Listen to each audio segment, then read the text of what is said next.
Well, on this episode of Geek Out Loud, it's really this episode of Chewie's Cantina, Heroes and Legends. It's one of those major big crossovers where we're teaming with our buddies at Chewie's Cantina and we're talking what if. What if we talked what if? Let's do it.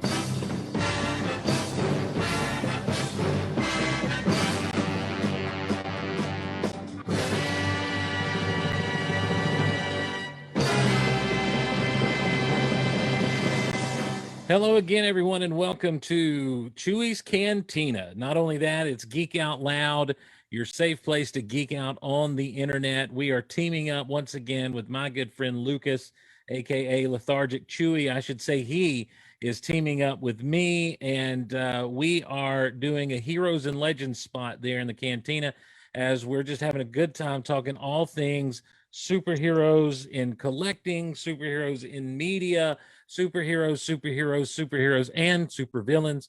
And in this episode, we decided and we even locked him in, ladies and gentlemen, to bring in our good friend, author Adam Bray, to talk some what if. So let's bring him in right now. First of all, of course, Lethargic Chewie, Lucas Butler himself. Lucas, how's it going, man? It is well. It is well. It is good to be back together. It seems like forever since we've hung out in person as well as online. So it's good to be back and talk superheroes and have a little fun here in the Cantina and in the Gulliverse. How about a 15-minute spotlight? Hey, dude, that was good. But I think Adams was longer on Loki. Oh, really? Okay, yes. Good. I mean, it was good, but both of those are good. All three that we've done have been excellent. So, well, for those of you just joining us and tuning in on the podcast, we don't have the audio from that video uploaded, but over on the Facebook at Chewie's Cantina, and I guess we'll throw it up on the YouTube as well, the Geek Out Loud YouTube. You can see the segment we did for focusing in on Kang and trying to tell Kang's story in a succinct amount of time, and it's really hard. But also with us at the aforementioned good friend of the show, good friend of me, ladies and gentlemen, Mr. Adam Bray. Adam, how's it going, man? Hey, it's previously Fat Adam. On a serious delay. This always happens to us. What is going on with that? Oh. I don't know how you speed up your internet. Bummer. Speed up your internet. Yeah, bummer indeed. But we'll make it work. Oh yeah. Well, I think I can. Let's see. This is like we're doing a news report, and you're somewhere via satellite. So, Adam, tell us what you're seeing there. Kandahar. That's right. Oh, wow. Well, okay. There that goes. That's all right.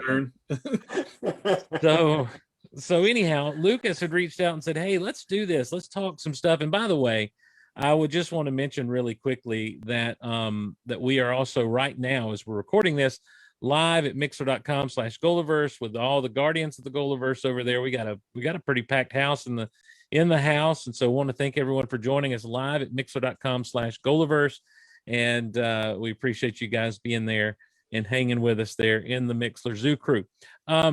So Lucas had reached out to me and said basically, "Hey, what if we get together? Not for every episode, yeah, but maybe every couple of weeks, and let's talk the previous episodes of What If."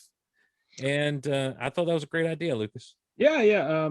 I've been so excited about this series since they first previewed it, a long time ago. I was like, I just can't wait to see what the spin they're gonna take on those stories. So finally, when it was dropped, before it was dropped, I sent Adam a message. I was like, "Hey, would you be up for talking about this?" He was like, "Yeah, just tell me when. Do you want to do weekly or whatever?"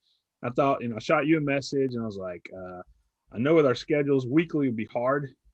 So doing it every other week so we can talk 2 episodes." And so here we are. This is the first one. So hopefully in a couple of weeks we'll be able to knock it out again. So I've been pleased with the first 2. I'm sure we'll get into that, but that's kind of how it all started, and it's cool to be able to do it with the Cantina and Geek Out Loud. And this will help, content both on your side of the fence, the Yeah. campaign, as well as the YouTube channel we got rocking and rolling. So Yeah, it's good to I'm glad to see the YouTube stuff getting back up and going up there. I hadn't done anything in a while. But you can't tell it, but my space where I would record and stuff is an absolute mess right now because I feel like, Adam, I've got this thing of like, I know there's a name for it. Maybe it's ADHD, but I'm very hyper focused on like one hobby at a time. And so ever since I kind of moved out of the Star Wars hobby, I got into the Marvel Legends hobby again. I'd been in Marvel Legends back in the early 2000s when they first started coming out. And that has caused me to stumble back over into and to pick back up on my comic book collecting. And so, so I've got bags and boards here. I'm going through some of my comics and trying to sort some things out and really kind of figure out how I want to go about the collecting of these days. But Adam, were you? I know that a lot of this stuff is kind of, I don't want to say it's new to you because you did so much research for the work that you've done on all your books, Ultimate Marvel and the encyclopedia and different MCU stuff. But the concept of the what if story, is that something you were familiar with before we came into this television show? Yeah, I guess I probably had the idea for it more from Star Wars, from their I forget what it's even called. The Infinities? Yeah, the Infinities and the Visionaries or something like that. Yeah. The old Dark Horse stuff. And I didn't even know that very long. Yeah, I know I probably only started reading that stuff about 10, 11 years ago for Star Wars. But then I got introduced to the Marvel, the what if stuff, probably through the book research that I did. So I'm familiar with it. I don't know all the scenarios, but I've run into a few of them. So I knew what I was kind of getting into with this. Lucas, in all your days, did you ever run up on the what if comic? no, I think we've talked about it, Steve. I just bold confession here. I wasn't much of a comic guy growing up. That's right. I did a little bit here or there. My mom would get some, but most of the time I hung out with the DC stuff. So I'd get Superman, I'd get Batman, just a few, and then I'd stop and then pick up a few. So I don't have a lot of comics in my background, not until probably the last 10 years, kind of hit and miss. Depending on, we had a comic book shop here in our town, and really started to build a relationship with that guy, and through that I'd go in every week and buy, and kind of that way I kind of had something to talk about with him, honestly. And then too, the collection kind of started there too. So, but that's about the depth of my collecting and following the storylines. I was aware of What If, the comic. I was never huge into it because it wasn't actual stories within the current continuity. They really are meant to be what if stories, but it is the storyteller in all of them, just like in the TV show, is the Watcher, and he's explaining these different universes and everything that go on. And so in 1977, from 1977 to 1984, the first volume of What If came out with Marvel. It started with what if Spider-Man joined the Fantastic Four. Like that was their first what if story, because in the first issue of Amazing Spider-Man, he goes and tries to join the Fantastic Four. And so like the decision, so it changed, like, well, what happens then? Then the second issue is, what if the Hulk had the brain of Bruce Banner? And what's so funny is, a few years later in the comic continuity, Bruce Banner would have his brain in the Hulk's body. And it, in the way it plays out and stuff. And there's a what if Jane Foster had the power of Thor and that sort of thing. This is a comic I've got, just, it was sitting up here. It's what if the Avengers fought the Kree Skrull War without Rick Jones. And every one of these stories opened up with the Watcher kind of explaining what had originally happened. And so you get a paragraph or so of dialogue saying, well, this is how it originally went, but what would happen if this went on? And then the story begins. Later on in the 80s, the later 80s, I think like 87 maybe, they did a second volume. 89, they did another volume of What If that ran till 1998, and that has some pretty popular stories in it. What if Peter Parker had kept the symbiote? What if he had not given up the symbiote the way he did? What if the Fantastic Four all had the same powers? That was a very Twilight Zone type story where none of them really had a happy ending. You had a lot of things like that. What if Captain America had never come back? What if Captain America never got frozen? And so I was really kind of pumped about the concept of what if coming to television, to see how they do it and everything, and to see how they play it. And I thought these two first episodes were a really fun look at those. Lucas, you said that you liked the first episode a little bit better than the second. Yeah, because I haven't had a lot of time to marinate in the second episode, honestly. I mean, just dropped yesterday. I have watched it essentially a couple of times, but I mean, I guess all the hype was, a lot of it was focused on Captain Carter, and seeing her like that, and dude, that was just awesome. By the way, my wife. There will be spoilers, ladies and gentlemen. Oh yeah, spoiler alert. But my wife, she calls Captain Carter Beefy Peggy. Oh, dude, she got out of that thing. Hold up. This is like, oh, Beefy Peggy. She became an Amazon quick. Adam, do you have a preference out of these first two episodes? It's hard to say, because Guardians of the, I liked the MCU in the beginning, that first phase, but it wasn't until the Guardians of the Galaxy that I really loved the MCU, that Right. I fell, because that's Star Wars. That's Marvel's version of Star Wars, basically, and it's so I'm going to naturally gravitate, I think, to the second episode more. Yeah. However, I think what they've done with both of these, but especially I saw that in that first episode with the Captain Carter, they go by returning to the scenarios of these original movies. They catch lightning in a bottle for the second time, is what I felt like. They recaptured all the magic of seeing these movies for the first time. That's how I kind of felt watching both of these episodes. So in the end, I don't know if I'm going to be able to choose which ones I like better or not. Well, I know we've got some more things coming down the pipe with this, and we'll talk about them as we get to them. Let's talk about what if Peggy Carter had taken the super soldier serum. What if it was Captain Carter instead of Captain America? Let's kind of dive into that episode really quickly. One of the first things that happens is he points to the moment when the decision that changes everything, and it's Peggy's decision to stay on the floor. But even that seems a little bit weird to me, Lucas, because in Captain America: The First Avenger, everyone was up in the observation deck.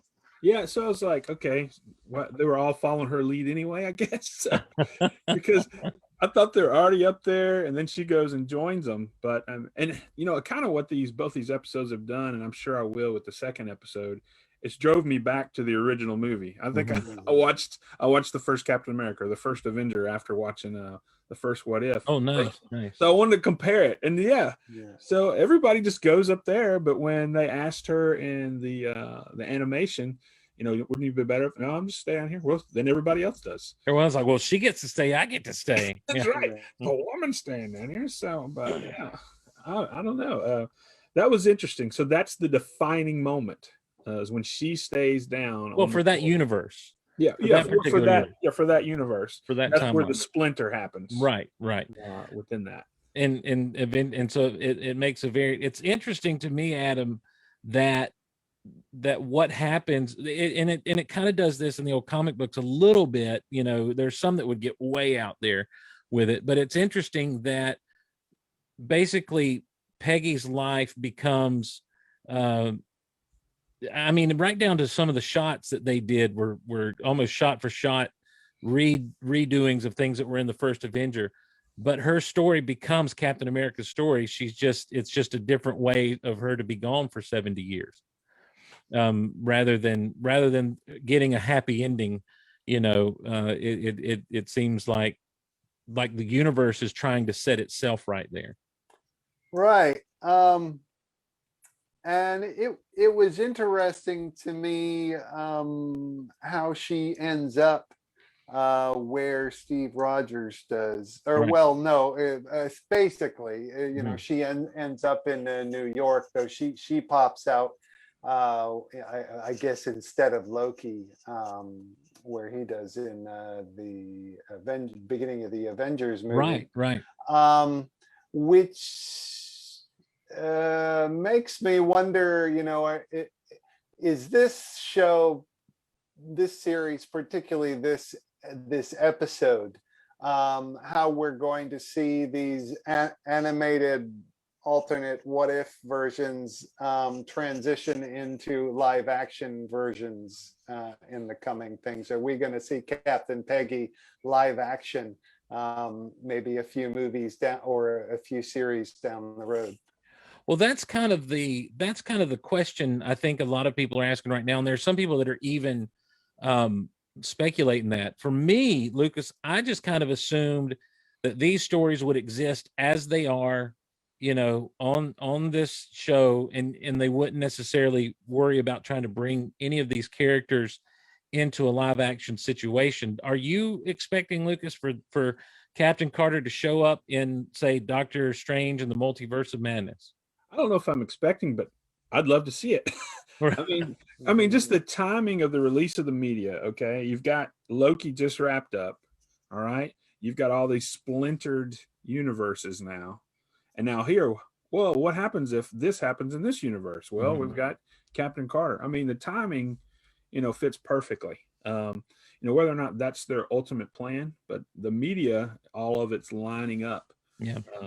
Explains. I mean, granted, I don't know a lot, as I've kind of alluded to, about the Watcher and some of the other background comic things, but just far as progression, splintered timelines. Well, this is what can happen on those splintered timelines. Here's Captain Carter. Here's Cha-Cha over here.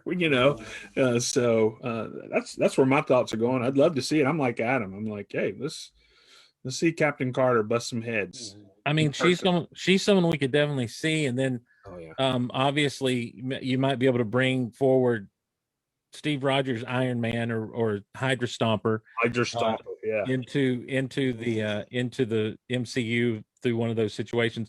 Would Adam, when it comes to Steve and the Hydra Stomper and everything, it was powered by the Tesseract, aka the Cosmic Cube.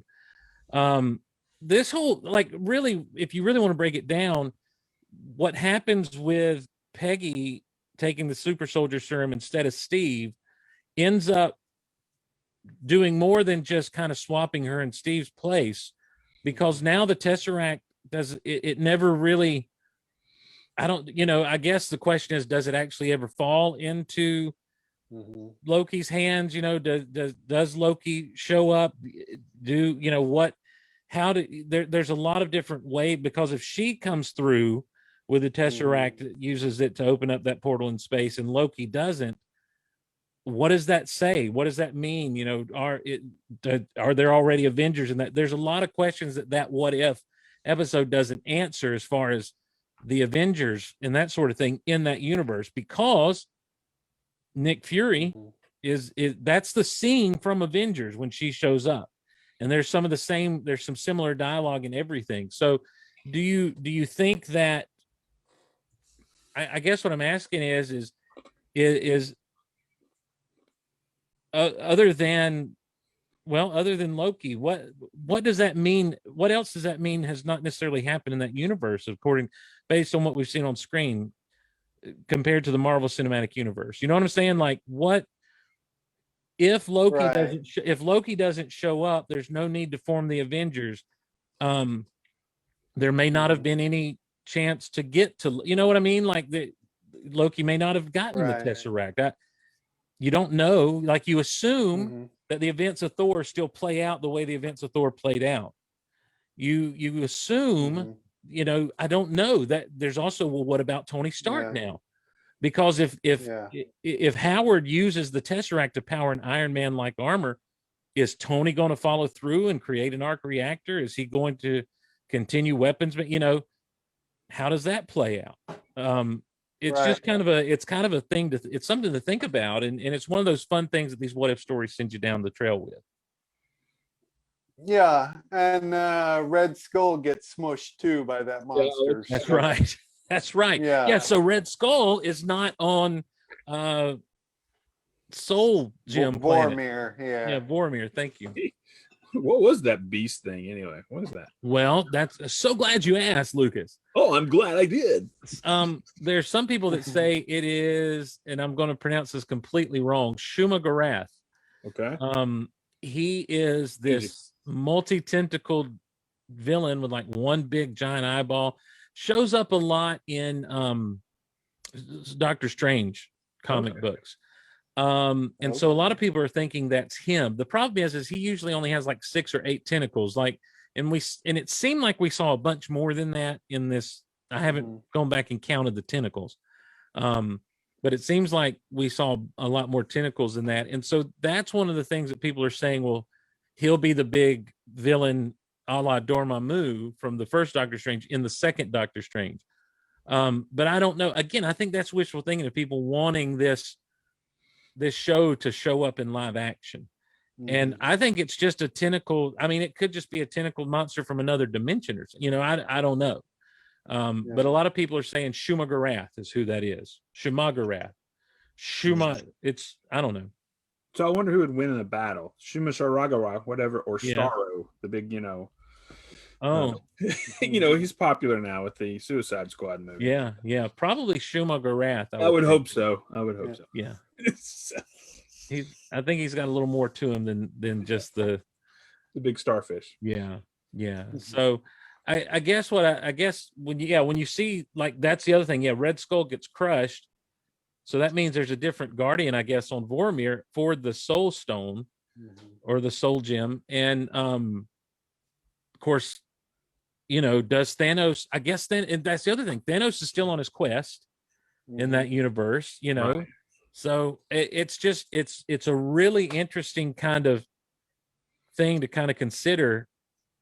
Does Peggy just show up and is Captain Carter on that version of the Avengers? Is Tony Stark Iron Man? Is Bruce Banner the Hulk? Do they continue to try to figure out the super soldier serum the way they did in the Marvel Cinematic Universe, even still, so it's just some fun things to kind of consider. And where is Steve Rogers? Obviously, he probably died a lot sooner than Peggy would have, because he was, he was a lot weaker in his constitution. never had that dance. Probably. Yeah, never did. Never got that dance. He did he die in that episode? Basically the same way that what's his name, Winter Soldier? No, remember they came back and the train blew up? No, they found him because they were powering the Red Skull was powering. Oh yeah, so they basically kidnapped him. That's the other thing. There's no Winter Soldier in that universe. Yeah. Or at least no Winter Soldier in the sense that it was Bucky is the Winter Soldier. Right. I like that little token. What are you doing? Trying to tear my arm off? Comment. That's right. Yeah. That's nice. But that's it, and that's the thing. It's just like Adam. It's a great analogy. Anyone who's read the What If comics, or really even the Infinities comics from the Dark Horse Star Wars, I like the little things they throw in throughout, like that. Where it's like Bucky doesn't die, so they don't take Bucky and do the experiments on him that they would have done in the original MCU. So either he's not that. Yeah. So in the original MCU, and again, if it's parallel with the comics or whatever, help me navigate that. But help me now. So the original Captain America, he finds Bucky. He's laid out on the table. Looks like they've already done some stuff to him. Yep. So at that point, had he already received some of that treatment, or does he get the super soldier stuff after he falls from the train and loses the arm? I think what was happening is they were beginning the process of maybe the mental stuff. Okay. And that's why when he fell off the train and loses the arm and everything, that's why they choose to go back and get him, because they'd already begun work on his mind and stuff. Because he was obviously doped up with something, Adam. Yeah. So, but now that doesn't happen. And in fact, when she rescues all those guys, he's in the cell. Because Red Skull doesn't have the Tesseract to power everything and to do all the work he was doing. That's true. You know, Right. so it's there's a whole it like I say, it's neat to me the way it branches off literally, you know, the whole in other different ways. Right. Any fun Easter eggs or anything you noticed in that first episode, Adam? I've only gone through and watched it once, so I think any Easter eggs kind of went over my head. I'd have to watch it through a second time to catch them, I think. What about you, Lucas? Did you notice any fun Easter eggs? Just some comments or something. I'm not real attentive to those things in the background. It takes like 100 watches before I see it. All right. Well, in the future, ladies and guys, just remember, this is going to be a standard question. Okay, right. Along in the we're future. setting the template now. Yeah. Let me take notes. Hold on. Yeah, please do. Please do. Easter eggs.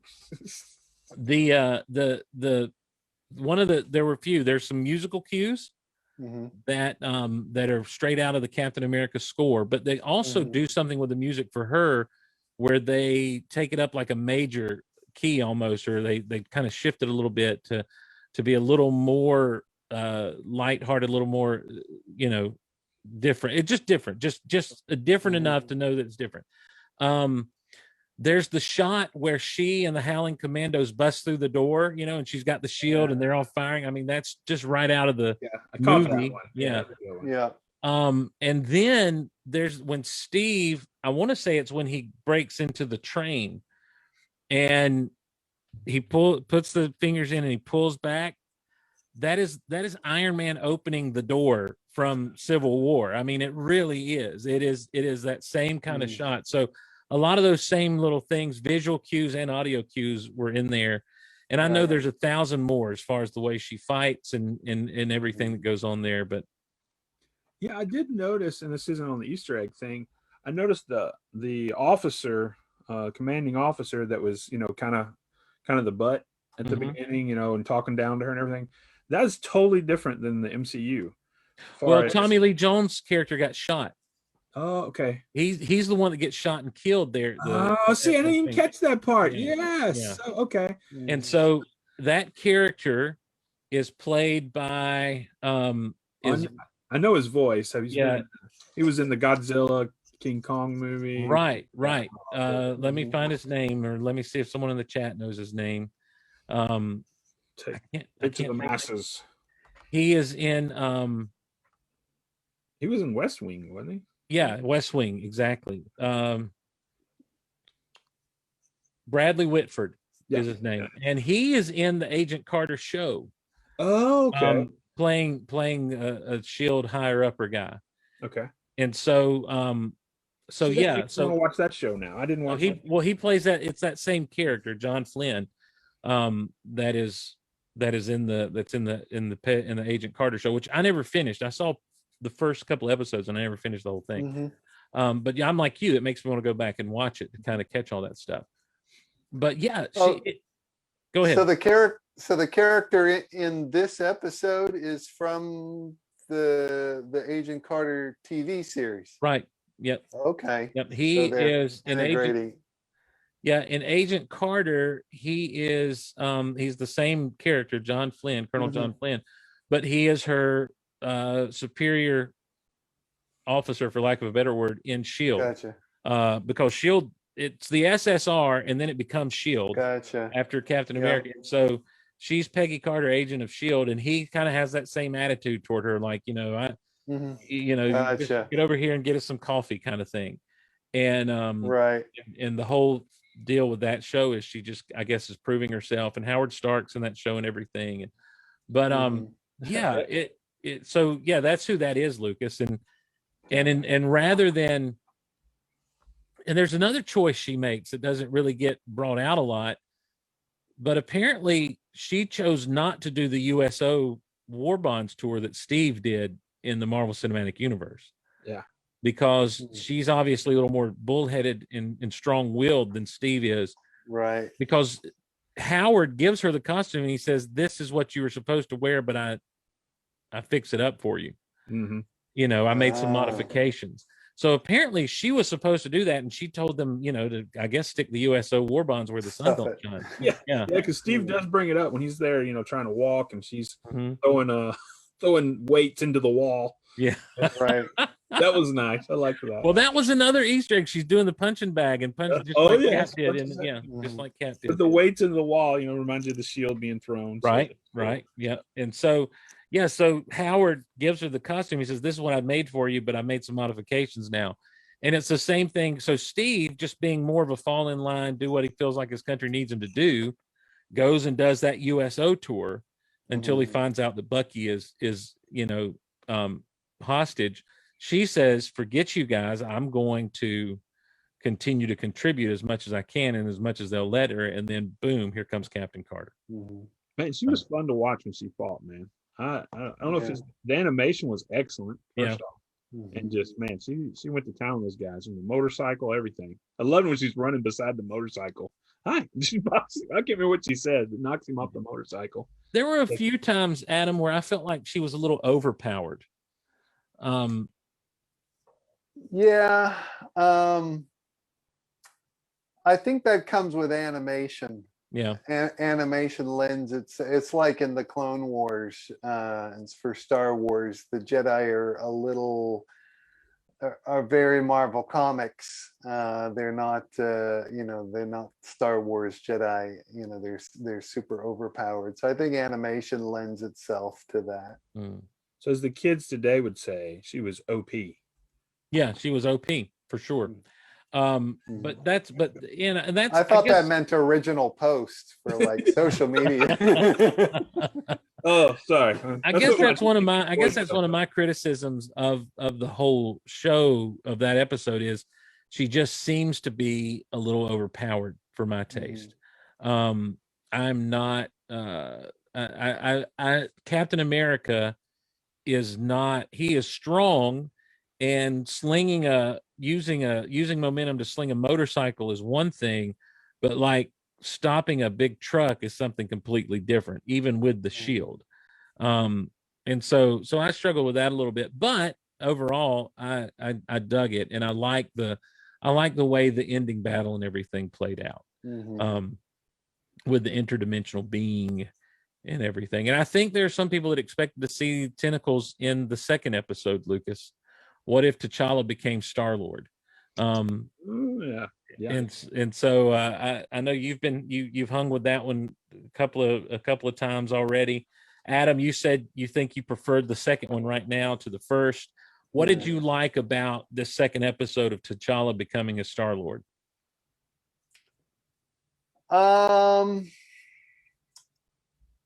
That it was space, Yeah. and that it was aliens. Yeah. Guardians of the Galaxy. There a lot of characters in it that we know and that we loved if we love Guardians of the Galaxy. So there was a lot more going on, a lot of characters in the story that I can pick and choose and follow, and angle my perception of the story from around them, anchor it to them. I liked everything. Yeah, it's a fun episode. Lucas, I have a problem believing that T'Challa is going to make Thanos change his mind about his plan. Yeah, he's still promoting it pretty heavy. That's true. That's true. He really, genocide. And Nebula at the end is like, oh, yeah, stop with the plan. Well, it's not genocide because it's random. It's random. Oh man, I tell you, one of the it's kind of comical, I guess, drawbacks from it is I was watching the second time with my boys. We're eating dinner, and my middle son was like, "Where's the music?" Because part of Guardians of the Galaxy is all that classic rock. And my boys love that. That's really what brought them into that movie. That's one of their favorite ones is Guardians of the Galaxy. So it's like, man, if Peter Quill is not going to be there with the heads, the Walkman, Right. rocking those tunes, I don't know if this is a galaxy or a universe I want to be in, man. I Yeah. don't care if T'Challa's all noble and all. We got to have some good music. I'm saying. Well, okay, maybe that's over the top. no, I think it's a great point. I think Yeah. that, it's not just how, like what is shown in that episode really is not just how the story itself would change, but how even from a viewer standpoint, even a movie made like that would change, because T'Challa doesn't have that same experience, that same life experience that Peter Quill has, to be so into the music that it affects the soundtrack of the adventure. To me, a fun moment is when at the very beginning, when he's getting the orb, and he does the whole Peter Quill thing, when they're like, drop the orb, and he's like, you may know me as by my other name. And as he turns around and pops his little thing, the Sicarian warrior, I forget his name, but he says, Korath is his name. He says, Star-Lord, and he's really excited about it. So what did Adam? I'll pose the same kind of conundrum I had, just in a more general sentiment to you. Just T'Challa's presence, I just don't see him even softening up like Yondu and everything. The way Yondu is just like the way they go, so everyone's nice, and I just don't see him being able to accomplish that just because he's there, and he showed up as an 8-year-old kid or whatever. Right. Yeah. Yondu and the Ravagers become eco warriors, basically.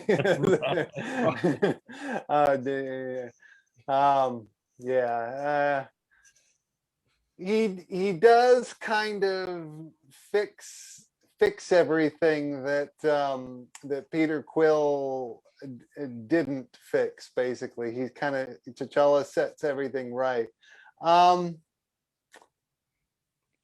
I guess you just got to accept that.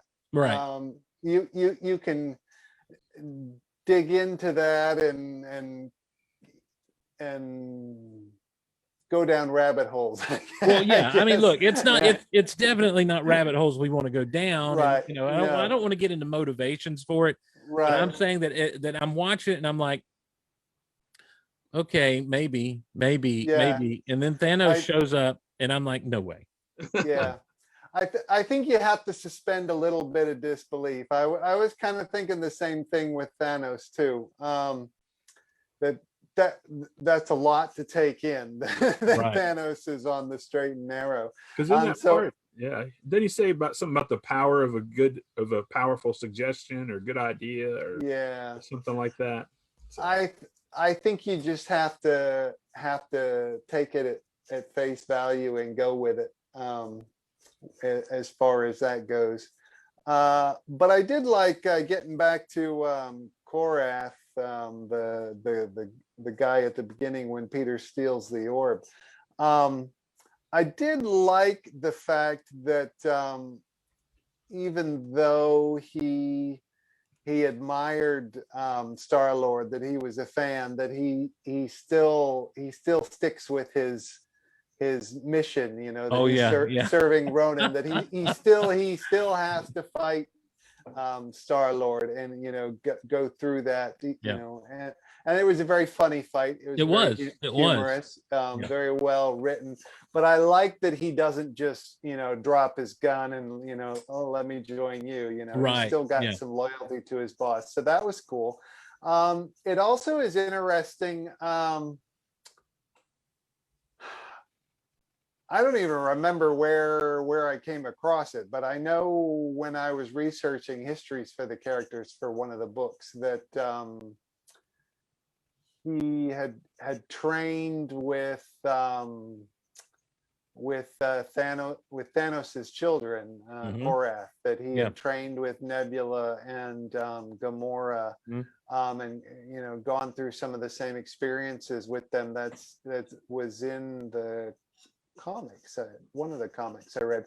So it was interesting to see him back with Nebula, working on the same team like that. It was an interesting scenarios that I think fit with some of the comics. Yeah. Speaking of Gamora, she was very conspicuous by her absence in that episode. Any speculation or ideas of where she might have been? Well, doesn't at least in the MCU, doesn't she become his daughter when he essentially adopts her? Thanos adopts her after he's destroying her world, or civilization. So maybe Cha-Cha got to Thanos prior to that, had him change his mind. So, maybe he never annihilated her people.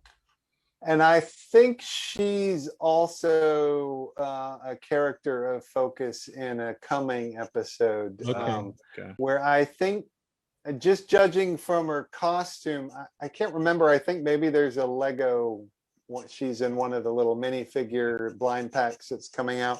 By her costume, she looks kind of Thanos-y. So in that episode, she may become basically Thanos, or she may have been a true daughter of Thanos, and taken over his legacy in that universe. So maybe Marvel just didn't want to, this episode to have Gamora, because she's going to get her own focus and but that's weird to me though, because you would think that you'd want to see her interacting with Thanos the way that Nebula was and everything else in this episode, so that sets it up for that much more of a fun twist, in the next chapter or a couple of chapters when she's in there. I don't know. It was just kind of weird to me that she wasn't there. I'm not mad about it. I just it was a conspicuous absence. There was one major Easter egg that we've got to talk about, gentlemen, that I know you guys don't pay attention to a lot of Easter eggs. When T'Challa is at the Collectors and he's looking for the Genesis wave or whatever it is, that Star Trek 2, whatever he's looking at, that Genesis gems or whatever, he meets Howard the Duck, of course, who we've seen in some Guardians stuff here or there, voiced by Seth Green, just like he was in the movies. But Howard is kind of leading him to where this stuff is supposed to be, and he stops off for a drink. And where he stops off for a drink is the Cantina bar from Star Wars. Are you serious? I didn't catch that. Yep, it is. It is. I gotta watch it again tonight. Yeah. So check it out, because I looked at it first time. I'm like, what? Now hold on. And they even go back in the credits and show that just itself, just the still shot of that, like the art of it and everything. And I was really thought that was a great little callback, because it's just like the Collector went and stole the bar from there, and it's got the bar and then all the stuff like the IG-88 head, drink dispenser and everything in the background. And I thought that was a really cool Easter egg in that episode of What If. Anyway, that whole scene with the Collector, I think Benicio del Toro forgot how he sounded as the Collector in the other film. At least he wasn't stuttering like from last year.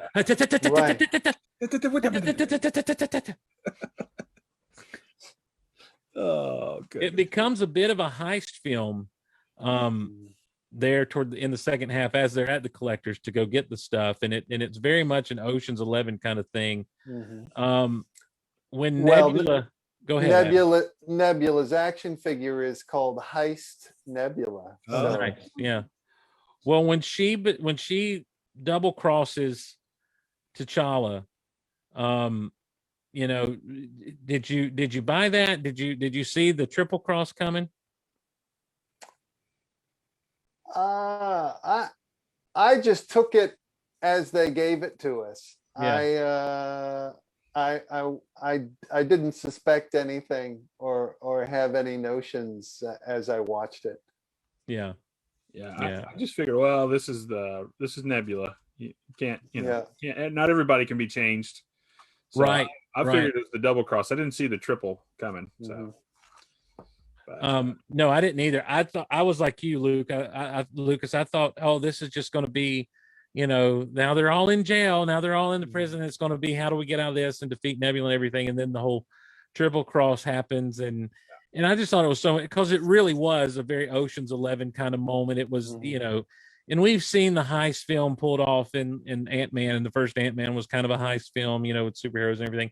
This is an intergalactic heist film. It's something that the Guardians never did. The Guardians are more in the MCU proper timeline, the what do they call it, the prime timeline or the sacred timeline.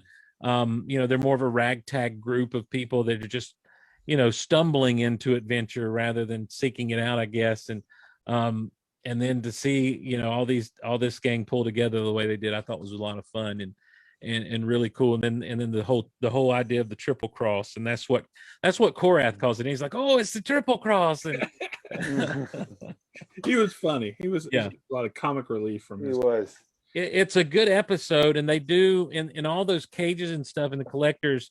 If you go back and watch Guardians, the first Guardians of the Galaxy, that's a feast for the eyes. All the collectors cages and everything for different Easter eggs and stuff. Here, that they, because it's animation and they, a lot of them are just kind of, you're getting reflections off the glass rather than being able to see in. But there were a few little, like we saw a dark elf, and we saw again Howard the Duck, and we saw a few other things, and but by and large, it's pretty straightforward. One of the things we find out Wakanda is able to do is make a spaceship that's able to go into deep space, apparently. Yeah. Not surprised with that technology, the vibranium, man. You can do anything. Yep. Vibranium is like the perfect thing. Lucas, if you'll allow me to share my screen, I can show you this shot.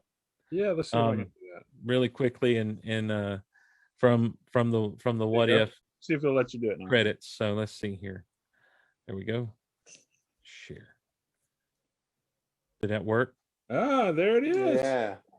So sure enough. So you see that it's got the whole rounded thing, and you can kind of see it's a little stylized, but IG-88 head, dispenser there, everything. And I never got a good look at the droid that was serving the drinks, but might have been a Star Wars droid itself. So the one thing we haven't talked about though in this episode that has huge implications. All right. So, T'Challa is now Ravager, Yondu, and all them. They take this noble path. Well, we know that one of his crew, because of this, I guess you could say, incorrect pickup, he will now no longer, or I guess he won't take upon the name of Taserface.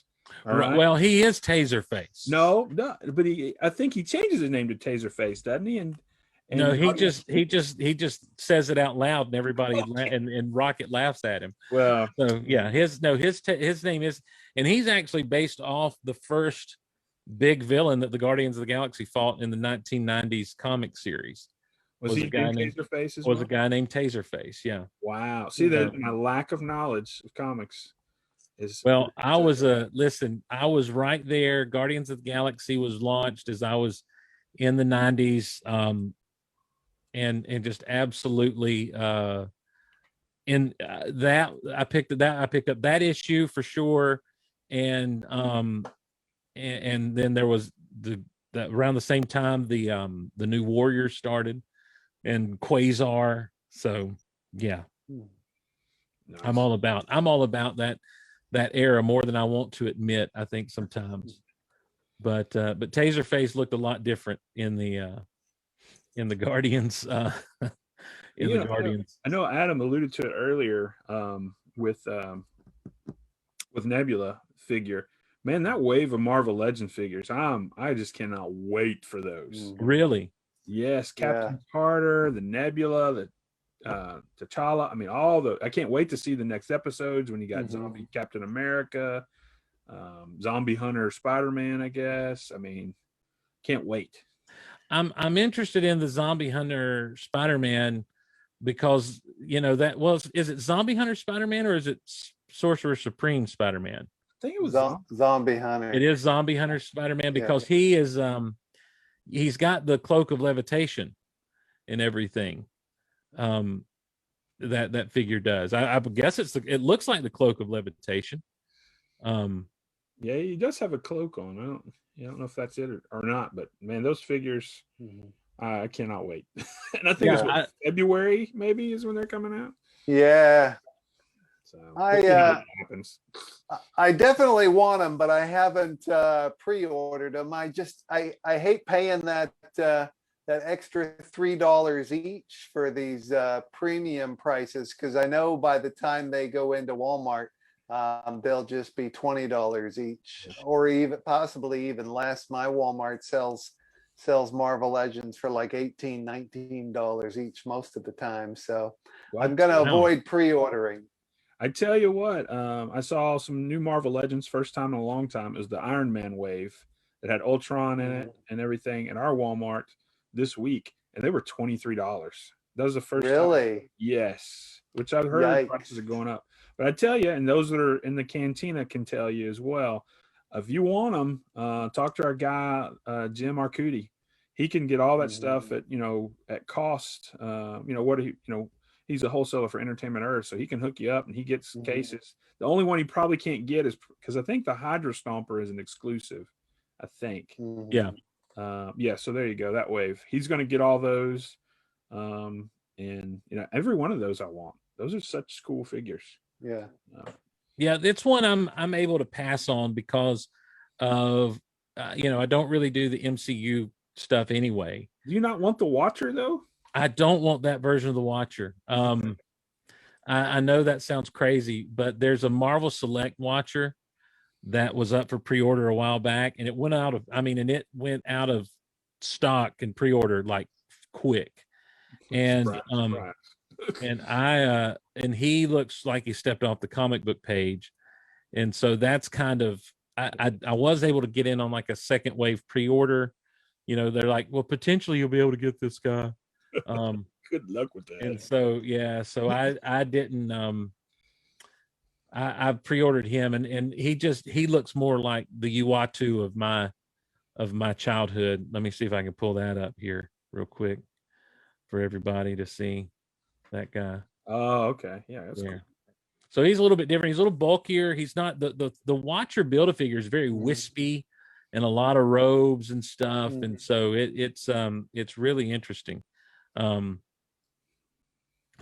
kind of see the differences they've done with there in the Marvel Cinematic Universe. But when you start talking the Watcher and everything again, this just gets like into my comic book wheelhouse. Like, everyone just settle back and let's talk about Uatu the Watcher. Now he showed up in the pages of the Fantastic Four, and he's sworn never to interfere, only to observe. But then when Galactus shows up, come to find out he's been like interfering with the gravitational forces around the Earth and everything, so Galactus would never notice the Earth. And then that's taken away, and Galactus does notice the Earth. It's just a whole big thing. And then he helps Johnny Storm get the ultimate nullifier, and again and again and again he shows up to be a factor in everything. But it's just that cosmic Marvel stuff. It's out of the mind of Jack Kirby, for crying out loud.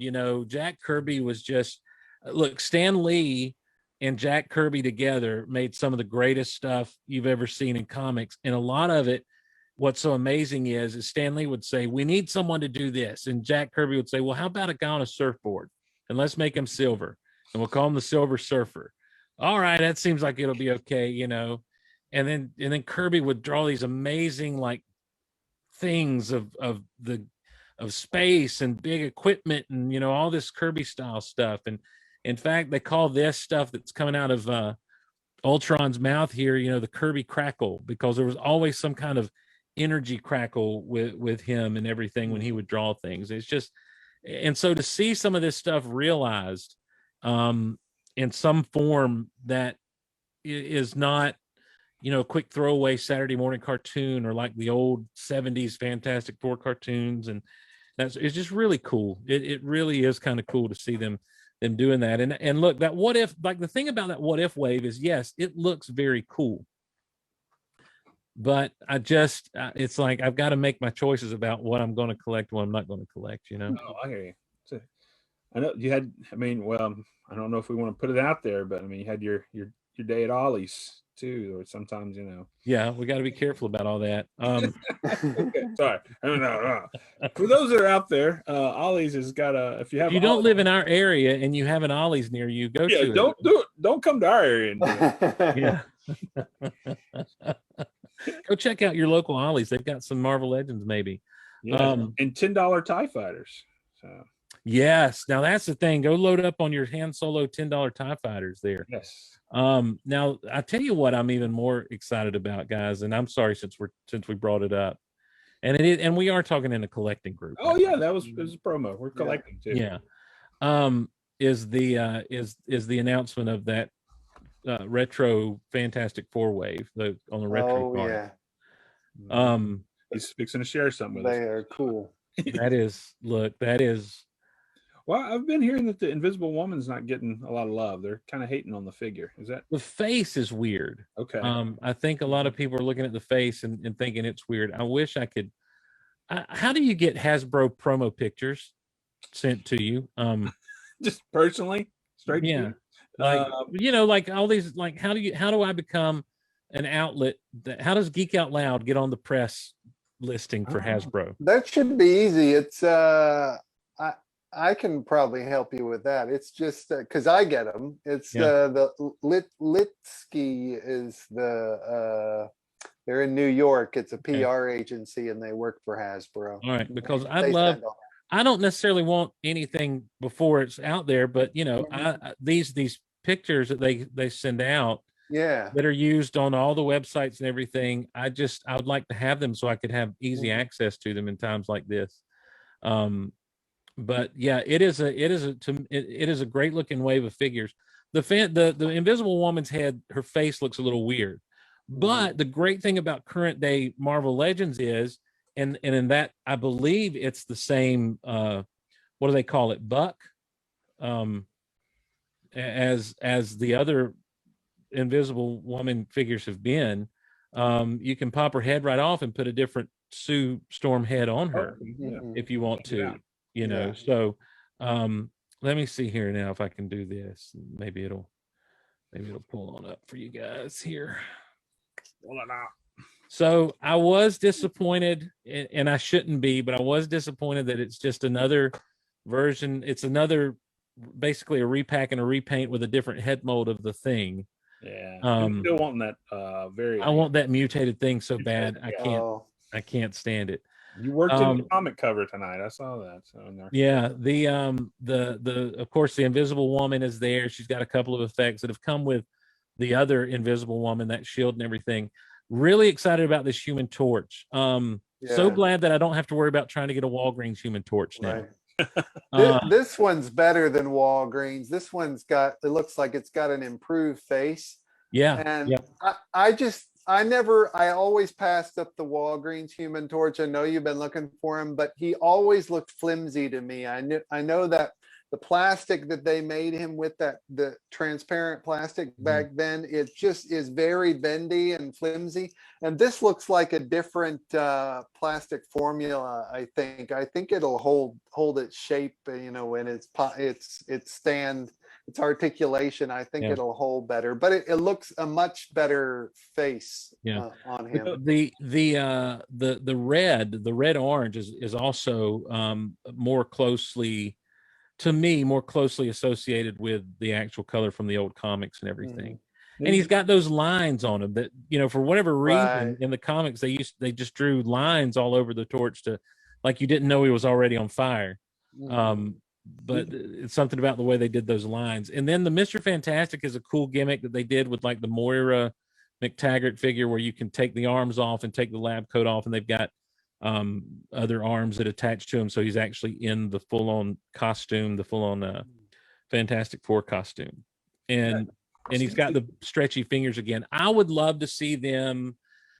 I don't know how they would do it, or how we could do that. Sure, there may be some customizers or something, but I would love to see a stretchy torso to put on, to put the head on, a stretchy leg, kind of thing. I mean, almost Stiltman like legs, only they're Fantastic Four deco, without the stilt rings on them and everything. But just something to kind of expand what you're able to do. The Toy Biz Mr. Fantastic, the first one they released had a couple of different interchangeable arms and stuff, and he had one fist that was like a hammer, and you had the stretchy arm, and that was pretty cool. I'm really excited about the Psycho Man because that's a classic villain, and everyone keeps acting like that's a book or something he's got. I forget what they keep calling it, but it literally is his weapon. And he presses one of those things and it causes people to either have fear or hate or anger. He controls their psyche. He controls their emotions with it. And he's actually from the microverse. Steve, didn't you get that figure, the original, on that card and some of that stuff we got recently from Lamar's crew? Yeah, there it is. Look at there. Yeah, those that can see it. Let me yeah. So I thought I remember seeing that you got that in one of those lots. Yeah. So and this card is actually pretty good, so I never took him off the card. But he's got a platform instead of his little weapon thing that you flip it has like a little action feature where you can change the different emotions that are listed on there. And then the High Evolutionary, I think, is just a great figure to add to any collection because it's the High Evolutionary. And I know that you guys have said you don't really know a lot about him. He is an intergalactic Dr. Moreau in a lot of ways.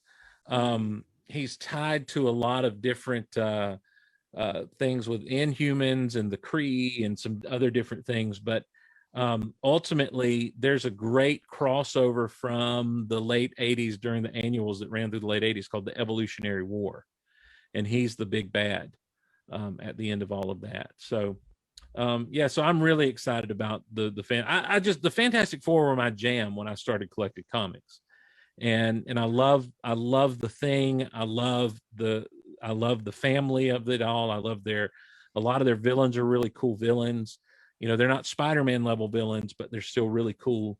And I mean, Dr. Doom is one of the greatest villains of all time, for crying out loud. And so I'm really just excited about this wave. And then there are those Hasbro Pulse exclusives, which is Johnny not in fire form and Sue invisible, an invisible Sue. So those both look really good. I like that Johnny Storm a lot on that in that outfit. Now, did you hear what Adam said earlier when you were going through this?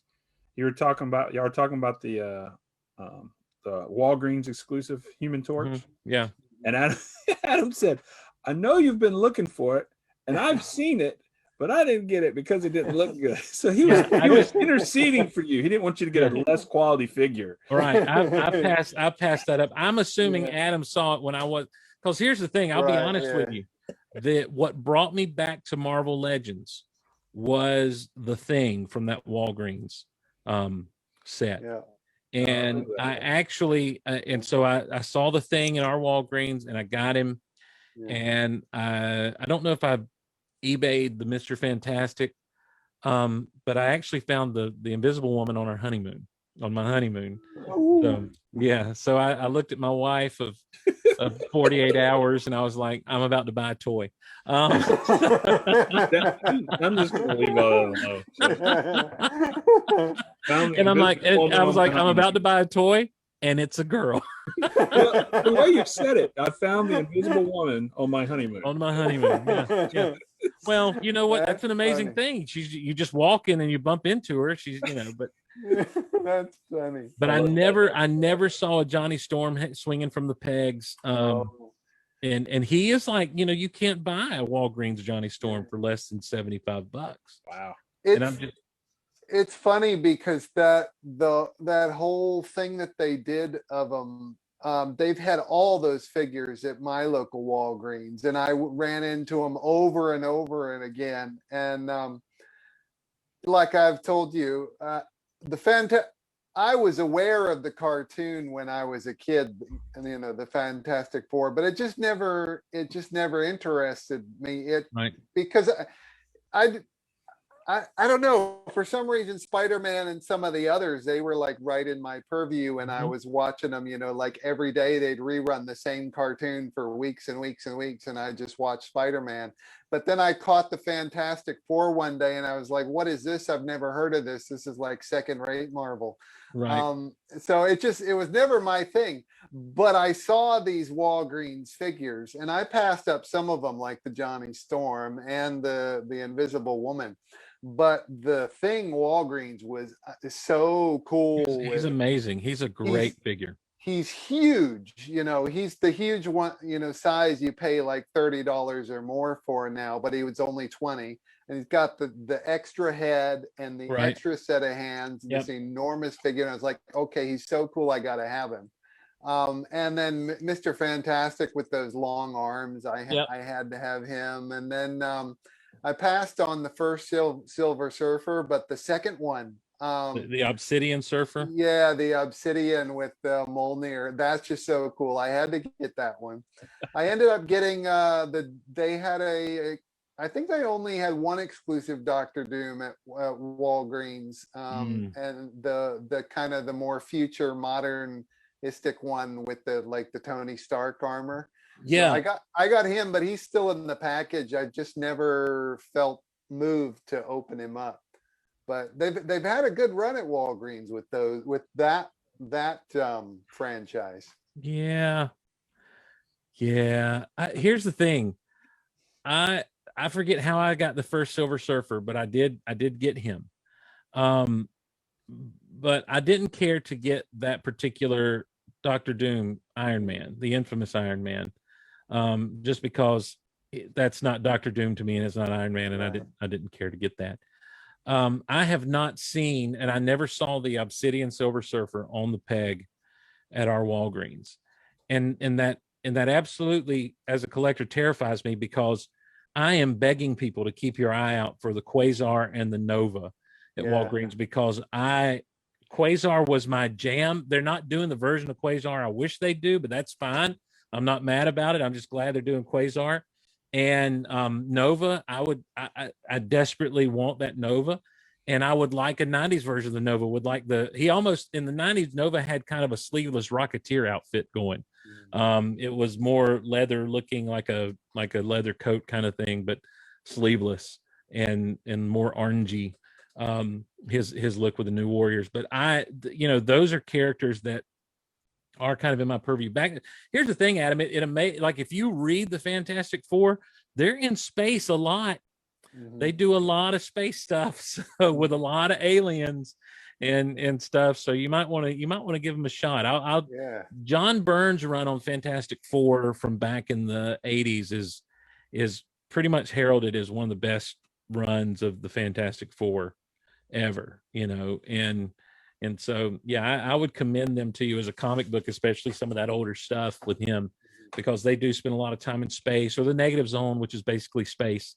And it is, I fell in love with it. And it's weird, because the way it happened was I saw a book in 5th grade. I was in our library at school, and I saw a book that said, and here's the Fantastic Four. And it was a little hardcover small book that basically told you about them, had a few comics reprinted in there in the pages of this little book, to kind of give you some of their adventures and their origin and everything. But it was the Thing that caught my eye, because as a child, for some reason, there was a T-shirt that floated around our house that had the Thing on it. And I did not know who that was, really, except from that T-shirt. And I'm like, that's that dude was on that T-shirt back in the day. Who is this guy? Let me find out about him. And I was just really excited to learn about him. And then when I did, and I learned about everybody else, I'm like, what a cool idea and a cool concept. And so I just began to be immediately drawn to them with my collecting and reading, as well as the Hulk that I knew from TV. And so they became kind of the centerpiece of my collection. And I eschewed things like the X-Men that everybody thought was so cool, or Spider-Man that everybody thought was so cool. I'm like, I'm over here living on the edge reading the Fantastic Four and the Hulk. Steve, I guess it was a couple weeks ago we went to Mountain Man Comics together. Yes, yeah. What edition was it of Fantastic Four that you got? Because there's a pretty big edition, or something was going on in that one. I picked up it was a Hulk versus them issue. Okay. Give me just a second. Talk amongst yourselves. All right. Yeah, I tell you, Adam, we I guess it was a couple weeks ago, Steve and I and a couple of my boys, which were the entertainment for the trip. Steve kind of did the tour guide, and we went to Bigfoot Expedition Museum, which my youngest had a great time. Expedition Bigfoot, the That's Bigfoot Museum, yeah. Then he took us on to Mountain Man Comics. This is in Blue Ridge, Georgia, and dude, it was an awesome place. Yeah, so he picked up this comic there. It's a great comic shop. They've got tons of trades. You can buy online, mountainmancomics.com. They got tons of trades, tons of back issues. But I've been looking at a similar one to this several times when I went and just never bit the bullet. This is Fantastic Four 166. It's a Thing versus Hulk issue. I've not read it because I didn't want to pull it out and read it. I'm going to pull it up on the Marvel app and read it. But I love anytime the Thing and the Hulk fight. Yeah, that's my jam. That is my jam. Because I mean, you're talking about two of my favorite characters, and so it's always fun when those two go at it. I kind of monopolize the whole time here. Adam, I don't know what your thoughts are. We hadn't really talked about some of this Marvel Legends stuff. Obviously, the what if things look cool, and both you guys seem in that. But we need to, or I need to ask you about this HasLab Galactus. Well, I think he looks amazing. Yeah. I think the fact that they're releasing him and all the Fantastic Four stuff at the same time makes it sound really irresistible. Yep. The problem for me is, though I'm aware of Galactus, he's never really been in anything that I've read, any of the comics that I've read, and he's not been in the MCU yet. So I don't have a personal connection to him. So as awesome as the figure looks, I just asked myself, if this were on the shelf at Walmart, would I buy him or pass him up? Am I just drawn to him because he's, the exclusive HasLab and that's the only way you can get him? And the answer is yes. That's why I'm drawn to him. I would pass him up at Walmart because I don't have $400. Right. I can't just justify that on a just one figure. Yeah. Because you can buy like 20 figures for that price. So. Right. Well, he's as big as 20 figures. Yeah. He's amazing. And 3 foot tall, something like that. Yeah, 32 inches. So right at 3 feet tall.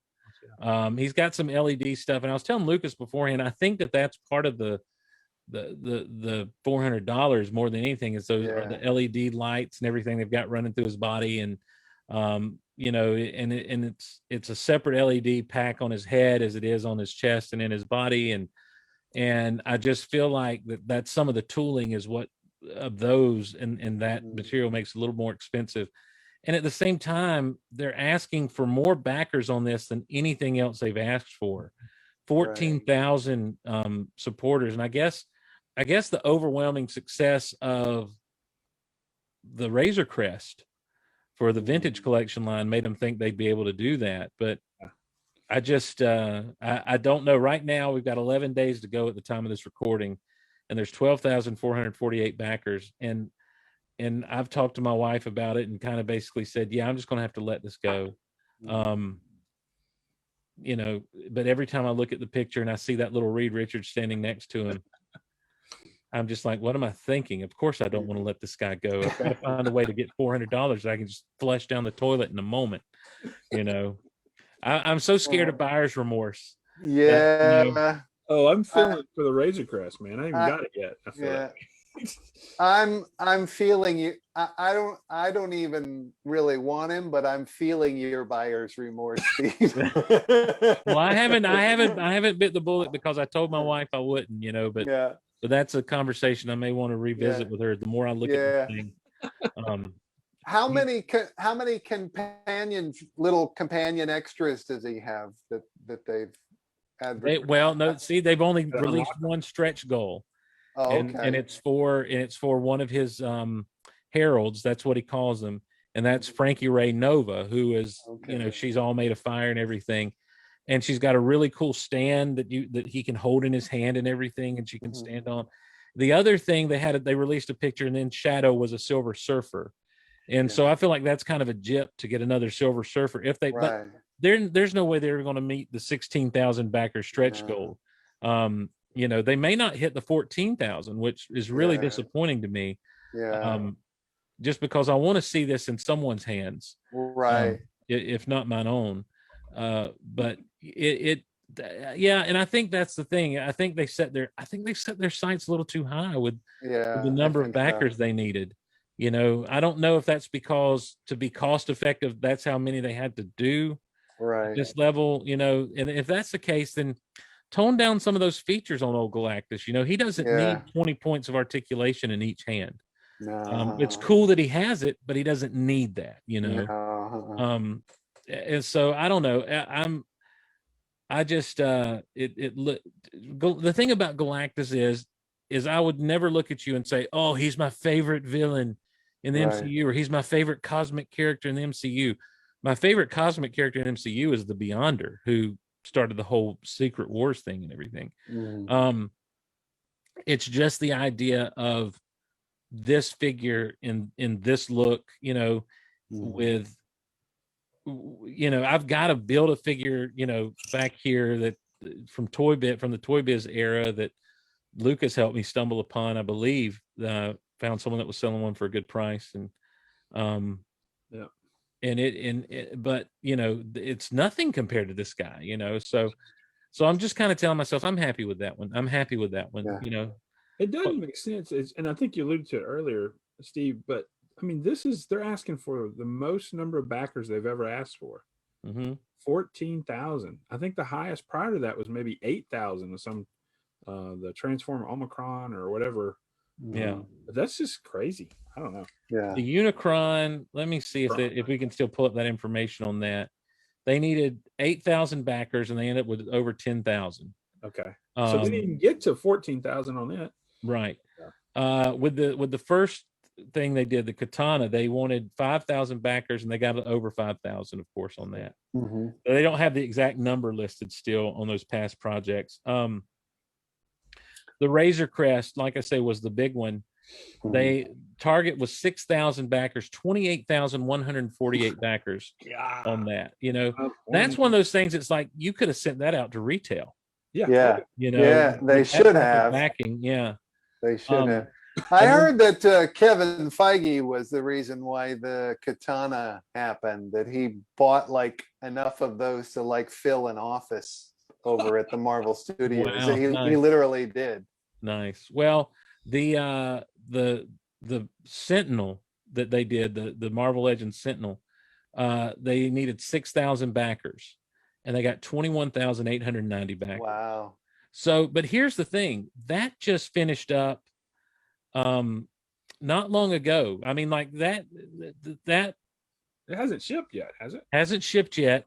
It's supposed to be coming this fall. But that's the thing. It's like the Razor Crest in this, there's going to be overlap in your customers with Star Wars and Marvel Legends. And I just feel like this thing happened way too soon on the heels of, I think it did, of these other projects. And I think people just can't afford it. I think it's something that the fans really want. But I think they also got greedy and said, well, we've hit 21,000 on these other things. Let's shoot for 14. And I think they've made a mistake with it. I mean, because the Galactus is bigger than the Sentinel, but he's not that much bigger than the Sentinel. So I don't know. I'd be interested to talk to someone and get them to kind of explain what their thinking was there, but not that I'm going to get it, as I told my wife. So let's make some predictions. Do you think they get it by the date? Think they get 14,000? I think so. It's steadily going up, and I think that there'll be a push next week, by Hasbro to kind of try to push it over the top. And I think that you'll see people who really want this, and some of these fan channels start to really push it as well. So I think they have potential to make it. It's kind of steadily gone up as they've announced it. So, Steve, did you get on the Sentinel train? Did you order one of those? I didn't. I was tempted by it, but not that tempted, because I'm like you. with the X-Men stuff, I'm not as invested or as well versed in the X-Men side of things as I am this Fantastic Four stuff. So so I didn't get in on that, and I don't regret getting, like, I don't have FOMO on that, because I it's not something that I'd ever really want. But here's what that coming out does is there's the old Build-A-Figure Sentinels. There's a couple of Build-A-Figure Sentinels out there that maybe those will now go down in price. As people trying to get rid of them, that I might be able to snag one of those just to kind of have on the shelf that look all right. But I don't need, that's one of those things like, I don't need this. So what makes it easier for me is on Marvel Legends, I've always been pick and choose anyway. I only buy what I want. Right. So me too. What speaks to me. So it's not a big thing to pass these up. Yeah. Star Wars, at least until recently, would be different, whereas I was a completist. So I think the next one they let slip is the Rancor. So the Black Series Rancor, yeah. So that's gonna be a hard one for me, because I know I can't afford it, whatever it's going to be, I'm sure. But on the other hand, I know I have to have it. So it's gonna like tear my soul apart. How big, like, now, you think about how big do you think that Rancor will be, Lucas, if it's a Black Series scale? 6-inch scale, so Black Series 6-inch. So I'm thinking probably 2 foot tall, possibly. At least 24 inches, yeah. Yeah, at least 24 inches tall. So I mean, that's not too bad. I mean, how tall was the old plate? The old one was like was about half that size. Yeah. Obviously you go out as you go up with him. And I can see him from here. He's maybe about anywhere from 12 to 15 inches tall. Yeah. So I'm thinking you may end up with something that's about 30 inches, a little over 2.5 feet tall, maybe on that Rancor. Because if they want to make him where he can actually pick up Luke, in his hand and that sort of thing, and depending on how articulated they want him to be and all, that could end up being an interesting deal. And here's what's going to make him impossible to pass up for collectors is imagine the stretch goals. You could possibly have a Malakili, the Rancor Keeper. Yeah. You could possibly have an Ula. You could have Malakili's friend. You could have almost anything from Jabba's palace. Well, a Luke, just a Luke in his with a bone, Right, yeah, bone, yeah. There's several things they could do as a stretch goal, but it's going to be interesting to see what they want out of that and how much it is. And that's another thing that I'm almost surprised they didn't just try to push to retail, because I feel like that's almost a give me. I think that, I don't know. I think that Hasbro I don't know that they've got the HasLab thing down quite yet to a science, but look, Star Wars fans are still out there. They're still huge. They're still jonesing for stuff, and original trilogy stuff, man, is the way to go. And this is the first Black Series HasLab project, so it could be pretty special. We'll see what happens with that for sure. Before we go, guys, really quickly, it looks like episode 3 of What If is going to be what if Loki presented himself to the governments of Earth as King of Asgard, using all his diplomacy. So if he showed up and said, I'm the King of Asgard, and tried to use that as a means to get around who knows what. And then there's no what if yet for episode 4. How many are in the season? Is it 8 or 9? I'm showing 9 here on IMDb, but the images from episode 4 appear to be Doctor Strange. Okay. So Doctor Strange Supreme is what he's called in the Marvel Legends thing. I don't know what that means or what we're looking at there, but there is a picture of what looks to be an evil Doctor Strange fighting a good Doctor Strange. Okay. So we shall find out, and in 2 weeks we'll get back together and talk about those bad boys. So we'll give some updates on our collecting in between now and then, if there's anything to find. Right. Well, apparently, you can't swing a dead cat without hitting a Walgreens torch up in Michigan. No, right? Everywhere. Got a friend looking for one, and I Yeah. saw him, but oh wow. Well, the good news is I don't think that Quasar or Nova have hit stores yet. So I don't know they have, but here's the thing. What happens is I start seeing people on YouTube doing reviews of them who have them in hand. And up in Right. Canada, they're EB Games exclusives rather than Walgreens exclusives. And it's just like, oh, if I could just change my VPN, if I get a VPN and change Yeah. my location to Canada, maybe have it shipped to me from there. But Mhm. but yeah, so I just get a little bit We got some friends in the Cantina and probably in the Gulliverse that live there that would hook you up, take care of you. mhm. Hopefully so. Hopefully some folks, especially here in the Cantina, are so good with looking out for folks and everything. You guys keep your eyes out for me. Let me know. Yes, for sure. So, All right. Well, guys, that's unless we got anything else, that'll wrap us up here on the Cantina side of things and on the Geek Out Loud side of things. Just a couple of plugs. Want to plug, of course, Adam Bray. Adam, you can see, if you're watching the video, you can see those works behind him, all of which he's worked on, everything you need to know about Marvel, Ultimate Marvel, Marvel Studios. There's an encyclopedia floating around somewhere out there. Adam, what is your website that people can go to? And then that has all your Amazon links and everything. Right. www.adambray.com. That's got all my links and lists of books, or you can just hit me up on social media anywhere, Twitter, Facebook, or Instagram, and you can order signed copies from me. And then I make a little money off that, and that helps fund my action figure addiction. That is that's at author Adam Bray on all the socials there. So, and of course, if you haven't joined up over at Chewie's Cantina at Facebook, do so. You can get there by going to geekoutonline.com/group, geekoutonline.com/cantina, and the Guardians of the Gulliverse Facebook group is geekoutonline.com/group. If you're in a position to support the shows, we appreciate you doing so over at Patreon, patreon.com/geekoutloud. And we just put up today our commentary of the 1987 film Masters of the Universe. Myself and Dave Jones sat down and did that. Had a good time doing that with a good buddy Dave. And I got some more Lost Big Honkin' Show episodes coming soon, and some stuff that I want to get with Adam on that I haven't talked to him about yet. All kinds of fun stuff coming on the Patreon side of things, and more Geek Out Loud coming your way, more Rock Out Loud coming your way, everyone. Thank you so much for joining us here tonight, and we'll see you around the Cantina, and we'll see you around the Gulliverse. Have a good one, everybody. see you guys.